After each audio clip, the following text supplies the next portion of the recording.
Hello everyone, thank you for coming this morning and attending this particular session with all the choices you have for today. So I'm going to give you a talk about blockchain, payments and regulation.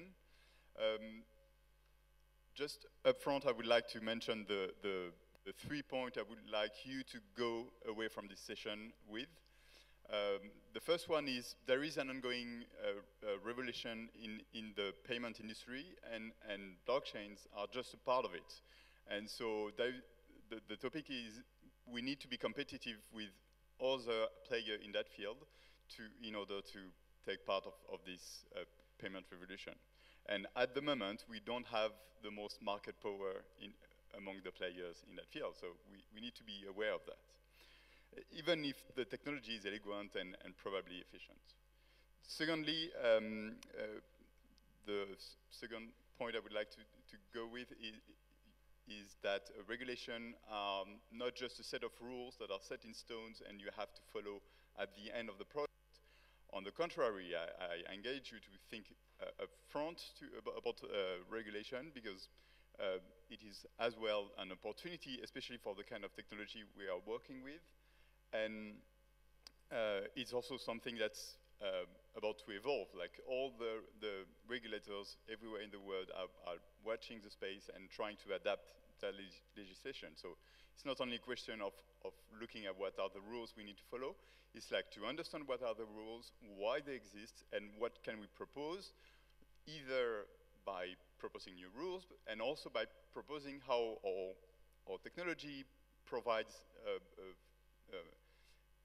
the same services than the objective of the regulation.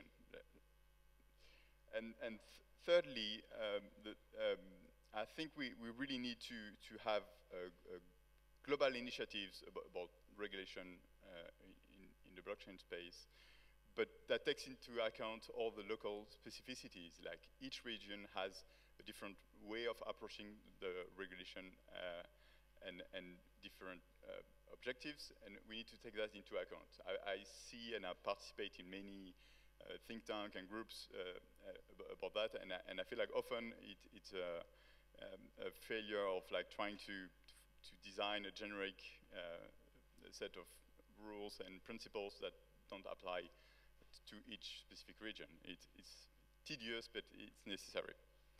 So a few words on me. I used to study computer science and business public law, which at the time didn't make sense. So it was definitely an error of choices.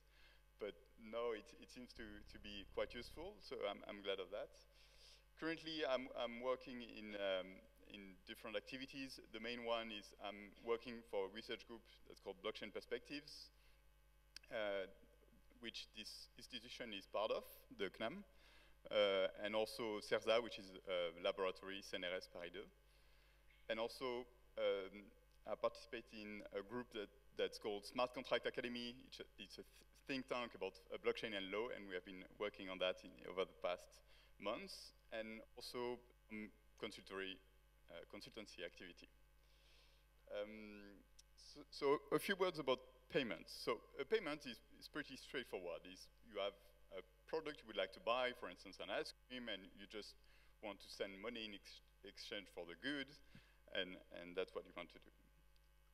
The process is generically you contact your bank and you say I want to make that payment to this person.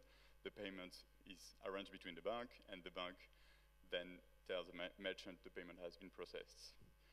As you know, it's always a bit more complicated than that.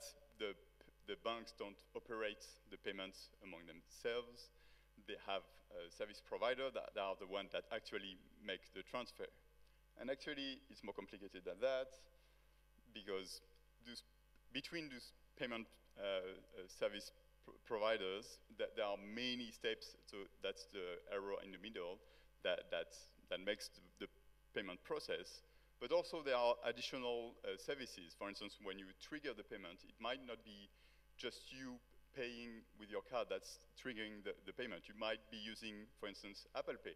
And so Apple Pay is another company that is going to contact your bank and tell, so that's the first symbol on the left, it's going to tell your bank, okay, this person wants to make this payment, and then your bank is going to contact the service provider that's going to send the transaction, and then it's going to go to the bank of your merchant, who's going to get back.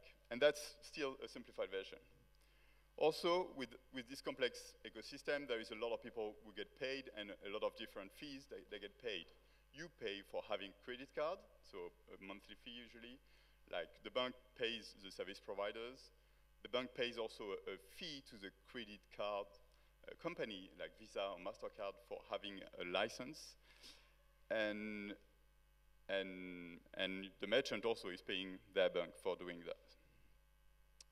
So that's how the process is messy, but also it's becoming more messy because we have new players coming in that field. This is driven by the customer that wants new services, they want new payments that are more easy and faster, and so you have new product and startups coming in the space. You have also a lot of players that are consumer brands, like for instance Starbucks or any supermarket that want to get involved in that space. So they propose a card and payment system, and they try to also participate in that. You have all the fintechs, also the GAFAM. So I mentioned Apple Pay, but all of them are providing different payment solutions, and as well as manufacturers of the mobile phones, of any IoT device that also gets involved in the payment. So the space is becoming more complicated. So far, a Bitcoin transaction seems way more simpler. You just are directly sending the transaction, and actually that's basically it. But in real life, it gets also more complicated. For instance, when a merchant is accepting Bitcoin, usually they use also a service provider that's going to be the one that's received actually the Bitcoins and then send them the money to their bank account. And that's just a bit of it. But what's even more interesting with what we can do with blockchain technologies is this smart contract vision. I'm sure some of you have read the Nick Szabo paper on smart contract. Who has? Okay, cool, a fair amount. What's really clear in his paper, so what's fascinating is Nick Szabo paper was written way before Bitcoin in the 90s. And he's explaining his vision of smart contract, and he explains that the vision of smart contract is to have a system like a vending machine that makes that to retrieve the physical good you want, like when you're buying a chocolate bar, you can have the chocolate bar only if you make the payment. And also the person who is selling the chocolate bar knows that you can't retrieve the chocolate bar unless you have made the payment. So that's simplifying all the processes we have seen before in the sense that you design once how it's going to be working, the payment processing, and then it's going to be working again and again in the same enforced way. So that's one of the really interesting kind of solution we are able to provide using Ethereum technologies. So now let's move on what are the key regulatory objectives regarding the payment industry.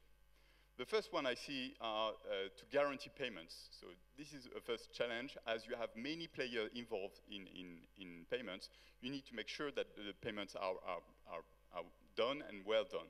So the challenge is to mitigate the operational risks, but also to assess liability. For instance, if a payment doesn't go through, who is responsible? Who is in charge of sending again the information? Who's going to have to pay the customer if there has been a failure? In general, we expect that whatever happens in the back end, anyway, the payment is going to go through, and they're going to solve among themselves that. But then that's a huge legal complexity to organize all those participants. The second category of regulatory objectives are to protect user data. As you have also many players participating in the space, you need to make sure that the data of the customer is protected. And actually, it's becoming more and more challenging because each of the participants, each of the service providers is actually having all the information about your data and about this specific payment, but also sometimes about your bank accounts and prior payments. So that's a huge risk. And it's increasing exponentially with the as many players are coming in the space. So it's both like legal objective, but also to make sure that the data is securely stored. And then the last two categories, well, the first one is pretty big, is to avoid illicit activities. So that's what we mentioned by anti-money laundering. So each time somebody has used money for illicit activities, they shouldn't be so easily able to reuse them in the regular markets. Also, is terrorism financing that has become pretty huge over the last years. For instance, in Paris, we had the Paris attack in 2015, and in the following months, there has been many working groups in enhancing the capability to identify money that comes from terrorist activity, because that's what has been financing some of the activity that was responsible for these attacks. And also, among other illicit activities, there is tax fraud. So this could be a category by itself. And especially when we talk about payment, there are the general question of taxation. Just to clear the scope, there are two basic tax that could apply when every time you make a payment. The first one is VAT, so it's when you buy a good, you usually have to pay a certain percentage for the states, and the other one is income tax. So the income tax is a bit more tricky, is because as you bought your cryptocurrency and it was just a mean of payment, at the moment you're redeeming your cryptocurrency, you are actually might be doing a benefit compared to the price you bought your cryptocurrency in the first place. And so at that moment, when you're making that payment, you should have, you should take that into account and report it at the end of the year for your income tax. And for those two categories, then the question and the legal discussion, and it's different depending on the country, is to assess, like, at which moment are you buying a good? So is the cryptocurrency the good, or is the end service you're buying the good? So that's for VAT. And on the opposite side, for income tax, is when are you making a benefit on what you bought? And so then promote a fair and open markets. That's definitely a more European-centric. Actually, the two lower points are more European. So because one of the purposes of the regulation, especially in this industry, is to allow to have new participants and a vivid market. So I'm going to present a few regulations about the US, Canada, and Europe, which I have studied a bit more, but it's just a small overview. So in the US, it's been clarified in 2013 by the Financial Crime Enforcement Network, which is a department of the Treasury Department. That's when exchanges and everybody that's doing payment processing in Bitcoin should be considered as a money transmitter. So this has two consequences. Being a money transmitter, it's also considered as a money services business, which require them to be registered at the federal level and to comply with a certain list of obligations. The money transmitter also impose them, if they want to operate in a specific state, to get a registration in each of those states. And this is actually a pretty huge challenge for a lot of companies, because you have to go to each regulator of each of the so I think it's 950 states and the territories, and so it costs literally hundreds of thousands of dollars to get all this registration done through. In Canada, they have done a pretty comprehensive law about money laundering in 2014 that really clarified that dealing with virtual currencies, you are considered as a money service business. So the same, you have then to go to registration, you have reporting obligation. So reporting obligation is every time you see a suspicious payment, you should be reporting it. And especially you have a specific kind of people, like foreigners and that are, and also people in high office in administration, that you when there is a suspicion payment, you need to report more precisely. One good thing that makes the Canada regulation, and it's pretty general in over different regulation they have, is that they make a lot of aspects pretty explicit, when in most countries you have to deal yourself. For instance, the ID requirements, like in most countries, you impose to the person doing the payments to do some KYC, to know the customer and make some assessment on who they really are. But usually there are not really specific rules that say that when do you know exactly who is your customer and when you don't. And in the Canada, it's explicit, like you need this kind of paper and this kind of information, and then you have a good, you can say that you know who is your customer. And tax is, as I mentioned, every time you do a purchase, it's considered as a barter transaction, and then you have to pay an income tax on that. In the EU, so regarding the objective of anti-money laundering, you have a directive in 2015, which imposed the same kind of rules, so risk assessment, due diligence on your consumer. There is also a central beneficial ownership registry. That's pretty interesting. The idea is to have for every legal entity who is the final owner of this legal entity, because often you have different layers of shadow legal entity, and it's difficult to know who is actually making the payments. And so they have a central registry to try to do that. It's, I think, done at each state level, and they try to have some harmonization around that. Also, on the VAT side of things, it's been clarified by a court ruling in 2015, and explaining what was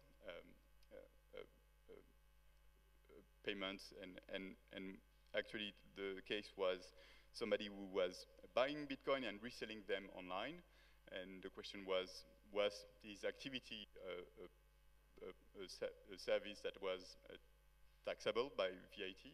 And it was considered that he was just providing a payment service entering in a specific category that made that he wasn't subject to VAT. Also on the privacy side in Europe, so we have the GDPR. You probably all have heard about it at this stage. It's going to come into force the 25th of May.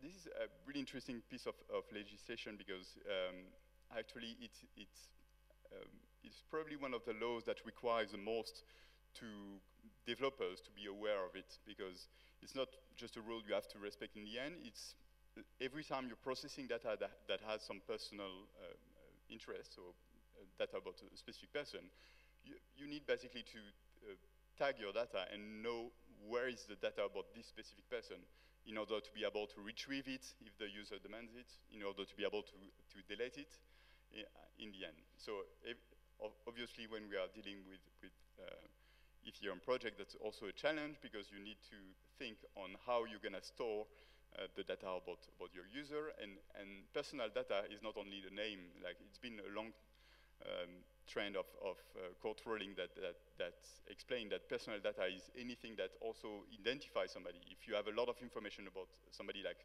the displacement or the payments, at some point you're able to identify this person, and then you have to oblige, respect the two rules. Then you have also the other side of European legislation that's particularly relevant for that is the PSD2. The PSD2 is the idea more generally so it's rules about payments services providers, but more specifically, it's also designed to try to open the market in this field and to force banks to have more accessible data entry points for startups. So I understood that there are limitations because, for instance, the regulation doesn't specify how available should be the data, what are the APIs requirements, how fast should be the data, and that's at the moment forbid a lot of new entrants to participate and engage. But ideally, you would have the bank that holds the account and allow anybody and any other service to provide a connection with the information they have and to trigger payments and so on. So what is missing at this stage in the space for having useful payment solutions? So to me, the first category of what's missing is privacy solutions. So I know there are many projects working on that, but it's still a huge challenge because every time you're making a payment, and especially once we will enter the idea of micropayments and streaming payments, so recurrent payments on an ongoing basis, you're going to need to be able to make sure that this data is not publicly available because it's private data. This is just the example of the electricity consumption. You know, there are a few startups that are working on using blockchain to make payments every time you're buying from your neighbor the energy from their solar panel. So you could have a micropayments system to just pay the electricity as it comes, but then you need to make sure that all those payments are not publicly available. A second, a big challenge, and I really feel like that something is missing is cyber physical security. We have currently, I think, one company that's in that space, kind of, and to me, it's the main challenge because what we are dealing with is systems where, so sure, the blockchain makes the transaction and the ledger coherent and provide security at this level, but then what's weaker is all the endpoints. In a regular banking solution, you have the bank that is like a castle, and they have all the information of the users, and they give the accesses, but they control where is stored the data, and the entry point is controlled internally by the bank. But in blockchain system, nobody is controlling who is making a transaction, who is adding a transaction, who is reading information also. And if we want to have solutions, and many use cases are here, especially anything that's involved with IoT, we involved at some point to have a physical device that's going to record some information, that's going to process the payment, and you need to make sure that this physical device don't get corrupted. So there are many solutions and existing research and also companies but this is a huge space for any solution that would use Ethereum for any kind of payments using IoT. Then identity and authentication, when we were mentioning PSD2, for instance, it forces all the participants and the service providers to authenticate at each stage to, you know, as I mentioned, like you have the liability issue, you need to make sure every time who is interacting with who. So it's not only the user, so the identity solution I see at the moment are really like just, I have my own identity on the blockchain, that's something useful, sure, but then we need also to have a lot of more efficient solutions on if we have a particular service provider at some point, like how we can make sure that it's this identity. The only relying on being able to sign a transaction doesn't suit in a lot of use cases. Then what's missing also is international initiatives. Currently, I'm really surprised how many regulators and also even initiatives are just focusing on one country, one region, and trying to develop their own regulatory framework. When we are talking about payments, we need to have interoperable solution, and so any regulatory ID should be working at a more international level, but it's also working in having the existing stakeholders. For instance, in the energy industry, you have a lot of players that are not only in the payments, but also like who's producing the electricity, who's managing the lines, and so if we want to be able to use blockchain technologies in large industries, we need to have a work with existing players and in order to develop a coherent solution. I see too many startups just trying to develop a solution that's nice, that's fantastic, but if it's not implemented with all the existing players, it's never gonna work. And then, of course, there are the scalability solutions, but I'm sure we have a lot of talks in this conference about this. But this is definitely a challenge for using meaningfully payments. Thank you for your time, and yeah.